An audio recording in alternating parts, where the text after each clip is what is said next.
Hello दोस्तों, flat wisely में आप सभी का स्वागत है। आज हम पढ़ेंगे मैथ्स की unit 5। So the chapter is curriculum of mathematics at elementary level, planning, development and organisation. इसमें हम देखेंगे हम मैथ्स के करिकुलम को कैसे प्लान करते हैं, कैसे डेवलप करते हैं और कैसे ऑर्गेनाइज करते हैं। और इस पर आपके बहुत से बार क्वेश्चन भी पूछा गया है। सो ये चैप्टर इम्पोर्टेंट है। Let's start. एंड वीडियो को एंड तक ज़रूर देखना। पसंद आएगी तो लाइक करना, सब्सक्राइब करना एंड शेयर करना। So let's start. पहले हम देखते हैं करिकुलम का मीनिंग क्या है।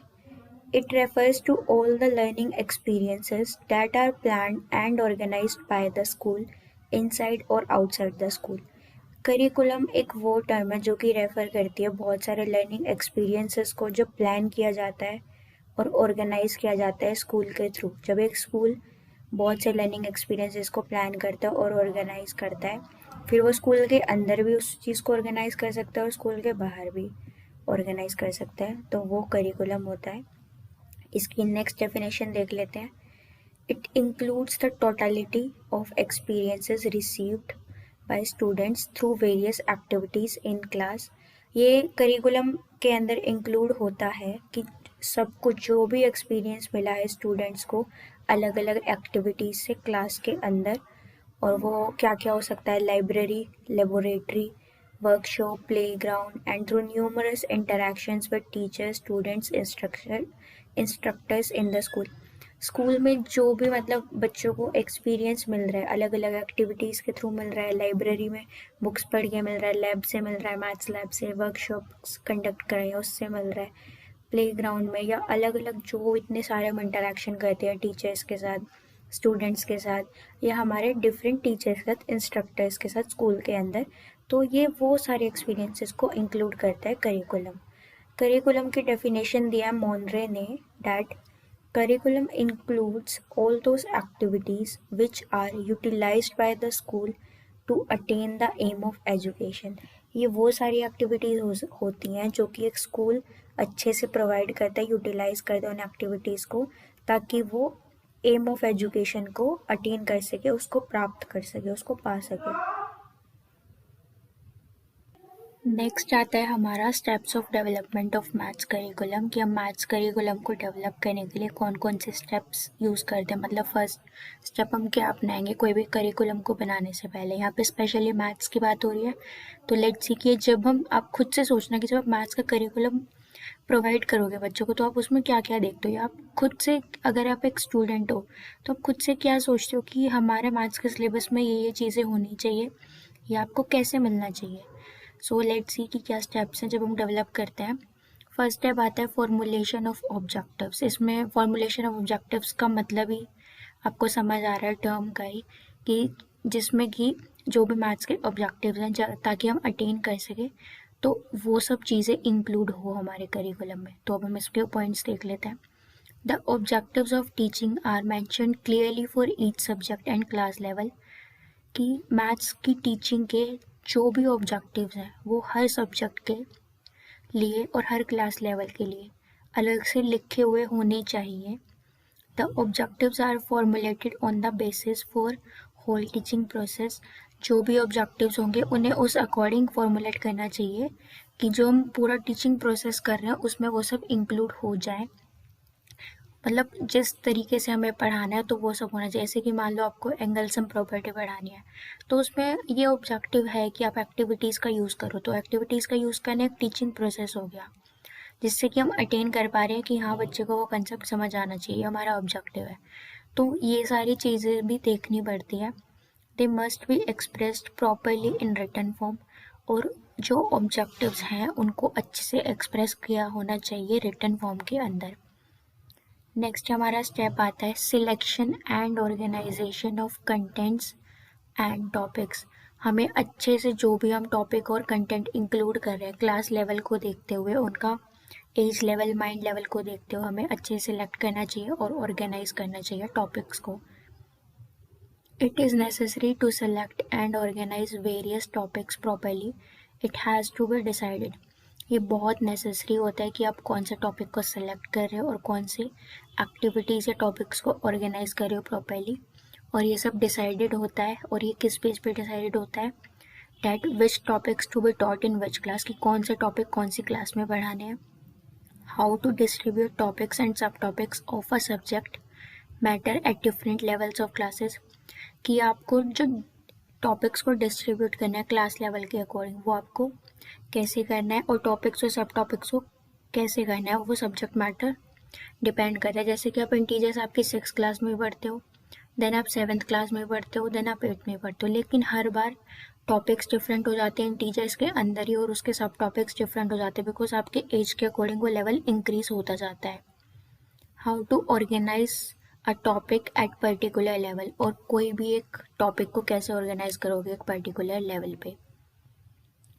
नेक्स्ट इसी के अंदर आता है curriculum development is based upon answers of all this questions which all depends upon. Curriculum development जो है वो बेस्ड अप होती है, जो हमने ऊपर क्वेश्चंस बोले हैं उन सब के ऊपर, उनके आंसर्स के ऊपर बेस्ड होती है ये.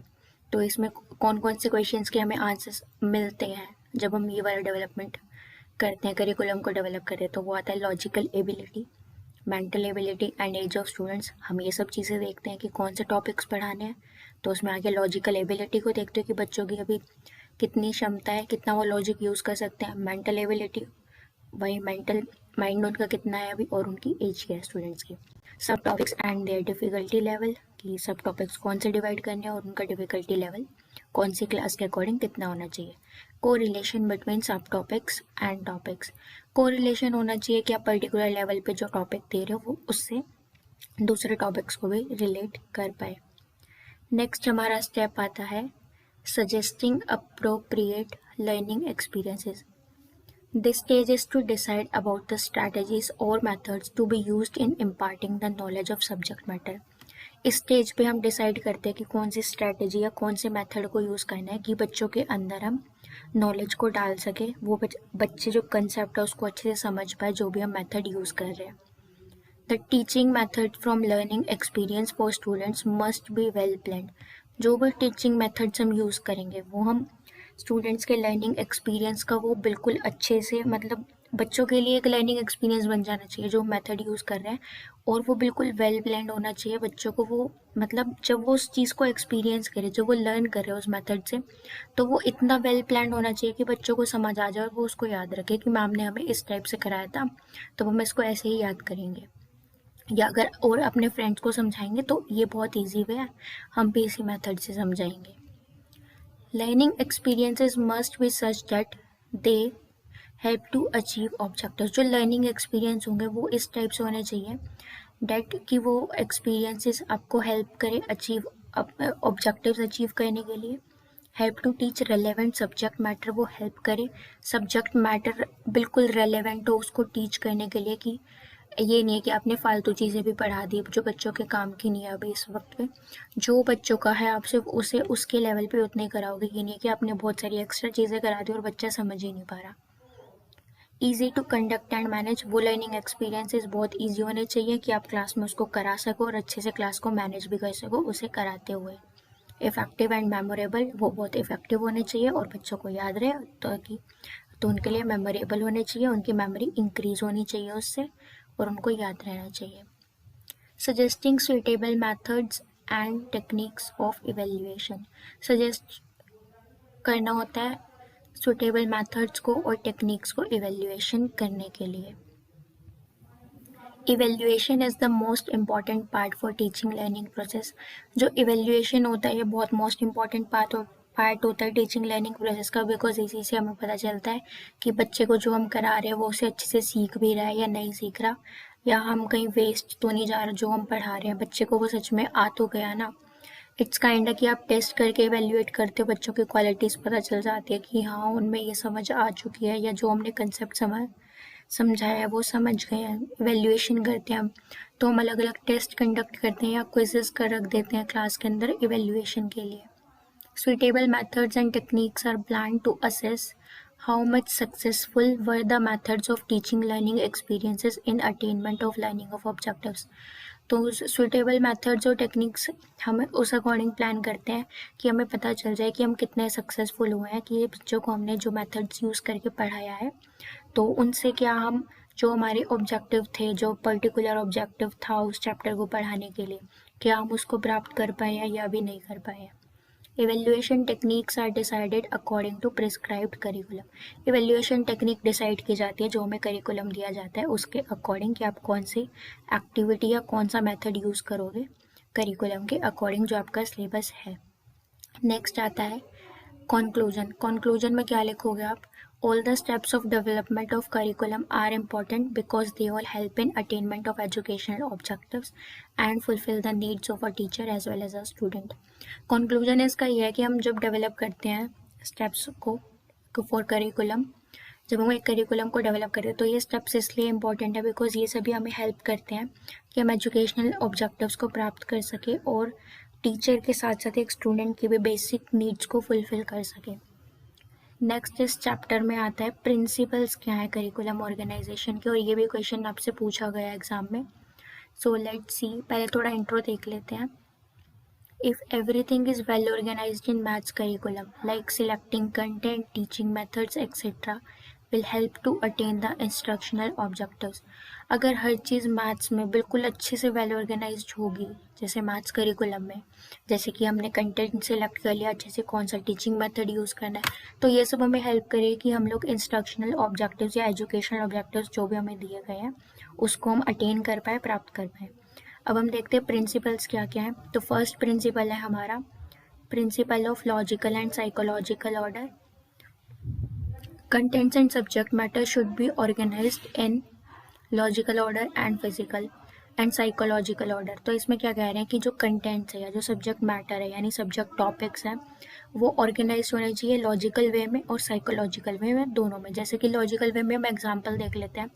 Knowledge for volume of solids follow area, मतलब जो वॉल्यूम हम निकालते हैं कुछ सॉलिड्स की वो एरिया के जैसा ही होता है। अगर हम वॉल्यूम हम जनरली निकालते हैं क्या कहते हैं कॉन के लिए, स्फेयर के लिए, और एरिया जो हम निकालते हैं वो होता है रेक्टेंगल के लिए, स्क्वायर के लिए, ट्राइंगल के लिए। लेकिन दोनों की बात एक ही है, यहाँ पे हम वॉल्यूम निकाल रहे हैं तो एरिया, दोनों का मतलब स्पेस कितना ले रहे हैं वही चीज़ है। साइकोलॉजिकल ऑर्डर है pattern from easy to difficult must be followed. यहाँ पे हम पैटर्न को देखते हुए चलना चाहिए। इजी टू डिफिकल्ट पे जाएंगे हम, लेवल इंक्रीज हो रहा है तो हम नेक्स्ट लेवल के अकॉर्डिंग बच्चों को समझेंगे। यहाँ पे हम अगेन इंटीजर्स का एग्जाम्पल ले सकते हैं या फिर रेशियो एंड प्रोपोर्शन का एग्जाम्पल ले सकते हैं। 6th क्लास में आप सिर्फ एक सिंप्लीफाई करना सीखते हो, रेशियो निकालना सीखते हो। 7th में आप अगेन रेशियो को थोड़ा एक्स्ट्रा लेवल पे सीख जाते हो। 8th में आके आप प्रोपोर्शन भी सीख जाते हो कि क्या है, उन दोनों का रिलेशन सीख जाते हो, रेशियो एंड प्रोपोर्शन का। तो जैसे आप बढ़ते जाते हो इजी टू डिफिकल्ट लेवल आता रहता है। नेक्स्ट प्रिंसिपल है आपका principle of activity. Activity based concepts में be given more space in lower classes. जो छोटी क्लासेस होती है उसमें ज़्यादातर एक्टिविटी बेस्ड कंसेप्ट्स होते हैं ताकि बच्चे इजीली समझ पाए, बच्चे ज़्यादा से ज़्यादा इंटरेस्ट लें। More of theory and comparatively less practical work should be given in higher classes. और जब आपकी क्लास बड़ी हो जाती है तब आपको ज़्यादा से ज़्यादा थ्योरी वर्क दिया जाता है और छोटी क्लासेस के कंपैरिजन में आपको बहुत कम प्रैक्टिकल वर्क प्रोवाइड किया जाता है। क्राइटेरियन ऑफ डिफ़िकल्टी है हमारा नेक्स्ट प्रिंसिपल है। इसमें क्या है, level of difficulty increases with age and mental ability of students. जो लेवल है डिफ़िकल्टी का वो बढ़ता रहता है हमारी एज और मेंटल एबिलिटी के अकॉर्डिंग। क्लासेस बढ़ती रहती है वैसे आपका डिफ़िकल्टी लेवल भी बढ़ता रहेगा। Topics are distributed among different levels according to their difficulty level. Topics उसी अकॉर्डिंग डिवाइड होते हैं अलग अलग लेवल्स पे हमारे डिफ़िकल्टी लेवल के अकॉर्डिंग, क्लास के डिफ़िकल्टी लेवल के अकॉर्डिंग। नेक्स्ट हमारा आता है principle of concentric order. Principle of concentric order में क्या है, the difficulty level of same topic increases with the level और क्लास ऑफ स्टूडेंट। यहाँ पे यह है कि जो डिफ़िकल्टी लेवल है किसी भी सेम टॉपिक को लेके वो बढ़ता रहता है किसी भी लेवल और क्लास के अकॉर्डिंग। अगेन सेम टॉपिक्स आ गए, हमारा सिमेट्री ले सकते हो आप, 6th में भी आती है, 7th में भी आती है, 8th में भी आती है। रेशियो एंड प्रोपोर्शन हो गया, इंटीजर हो गया। तो जैसे जैसे क्लास बढ़ रही है आपका मतलब सब में एग्जाम्पल सेम ही आएंगे कि आपका मतलब टॉपिक सेम है बट वो बढ़ता जा रहा है लेवल, लेकिन आपके प्रिंसिपल्स बस डिफरेंट हो जाएंगे लेकिन मीनिंग सबका एक कहीं ना ही निकल रहा है। बिकॉज मैं खुद देख रही हूँ जब मैं समझा रही हूँ तो मतलब आप भी सोच रहे हो कि मैम बस एक ही एग्जाम्पल दे रही है, बट प्रिंसिपल्स में यही चीज़ें देखी जाती है। Each topic and subtopic is presented in increasing order of difficulty. हर टॉपिक और सब टॉपिक को प्रेजेंट किया जा रहा है इंक्रीजिंग ऑर्डर में डिफिकल्टी लेवल के अकॉर्डिंग. नेक्स्ट हमारा लास्ट प्रिंसिपल आ जाता है, प्रिंसिपल ऑफ कोरिलेशन. इसमें क्या है, while organising curriculum some points are considered. जब हम करिकुलम को ऑर्गेनाइज कर रहे होते हैं तो बहुत से पॉइंट्स को देखा जाता है. वो पॉइंट्स क्या है, use of maths in daily life by students, कि मैथ्स को बच्चे डेली लाइफ में कैसे यूज़ कर सकते हैं या कहाँ कहाँ पे यूज़ करते हैं. Knowledge of maths required in other subjects, maths को हम इंटीग्रेशन कैसे कर सकते हैं या उसकी नॉलेज हम दूसरे सब्जेक्ट में कैसे देख सकते हैं. Correlation between various branches of maths, correlation मतलब अलग अलग ब्रांचेस में मैथ्स की हम कैसे रिलेट कर सकते हैं.